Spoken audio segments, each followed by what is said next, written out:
ఆ శరీరం ఎలా బాధపడుతుందో చూడండి.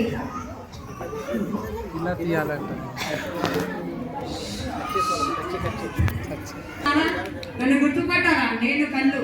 నేను లేకపోతే మీరు ఎవరైనా చూడగలుగుతారా? శరీరంలో నేనే గొప్ప. అసలు కళ్ళు ఉంటేనే కదా శరీరం ఏదైనా చేయగలుగుతుంది, చూడగలుగుతుంది. కాబట్టి నేనే గొప్ప.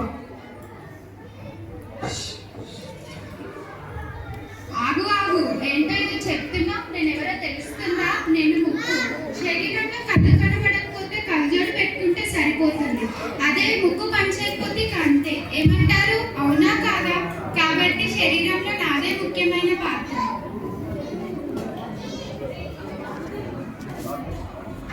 అసలు ఏంటిది గొప్ప? శరీరానికి ఏమైనా తెలియాలంటే నేను ఉండాల్సిందే కదా. నేను వింటేనే ఒక శరీరం విని ఏమైనా పని చేయగలదు. కాబట్టి నేనే గొప్ప. ఆగండి, చాలా గొప్పలే చెప్పుకుంటున్నారే. అసలు నేను అనేవాడిని లేకపోతే శరీరానికి ఆహారం ఎలా, శక్తి ఎలా? వినడానికైనా చూడడానికైనా నా వల్లే కదా మీరందరూ పని చేస్తున్నారు. కాబట్టి నేనే గొప్ప. నాకు తెలుసు మీరందరూ నేనే గొప్ప అని చెప్తున్నారు. ఏంటి? నోరు నువ్వుంటేనే శరీరానికి బలమా? మరి ఆహారం తినేలా చేసేది నేనే కదా.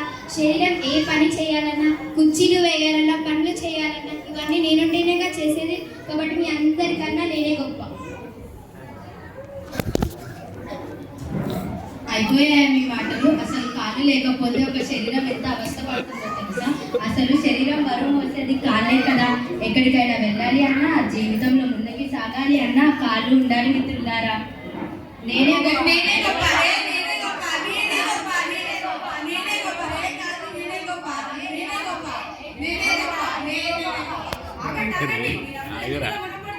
గొప్పలు చెప్పుకొని అక్షయపడుతున్నారా? ఒత్తికొనింది 12వ అధ్యాయం 18వ వచనంలో ఏమనుంది? దేవుడు అవయములు ప్రతిదానిని తన చిత్త ప్రకారం మన శరీరంలో ఉంచాలని రాబడి ఉన్నది కదా. అవయములు అనేకమైన, శరీరం ఒక్కటే కదా.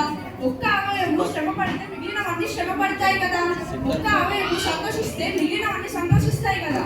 అందుకే అవయములు అన్ని ప్రాముఖ్యమైనవే. కానీ మీరందరూ కలిసి ఒకే మనసుతో సావాసంతో పనిచేస్తేనే కదా నేను ప్రేమను, దయను, ఇతరుల పట్ల సంకేతాలు కనపరచగలను. నేను చెప్పేది మీకు అర్థమవుతుందా?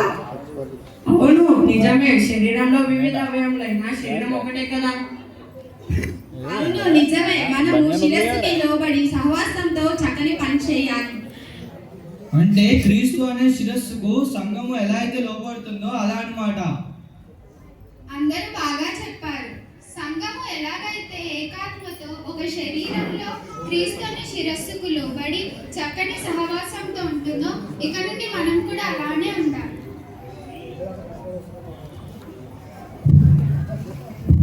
అమ్మయ్య, ఎంత చక్కగున్నారు. ఇప్పుడు నేను సంతోషంగా సంఘంలో ప్రేమను, ఆదరణను కనపరచవచ్చు. కాబట్టి నేను మన ఈ శరీరంలో హాయిగా ప్రేమను చూపొచ్చు.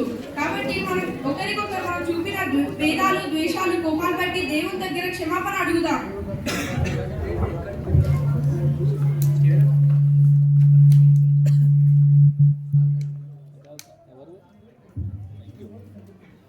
చూసారా, అందరు గొప్పకి పోకుండా ఎవరి పని వాళ్ళు చేస్తూ సఖ్యతతో ఉంటే చూడడానికి ఎంత అందంగా ఉందో కదా. మరి సంఘముగా దేవుడు తన కృపను బట్టి మనల్ని ఎంతో ప్రేమించి ఎన్నో తలపులు ఇచ్చి వాడుకుంటున్నారు. మరి మనం దేవుని మట్టు కొరకే పని చేయాలే కానీ ఒకరినొకరు ద్వేషించుకుంటూ అతిశయించకూడదు.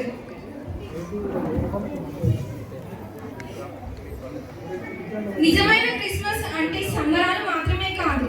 నిజమైన క్రిస్మస్ అంటే క్రీస్తుని కొని జీవించడమే. ఇదే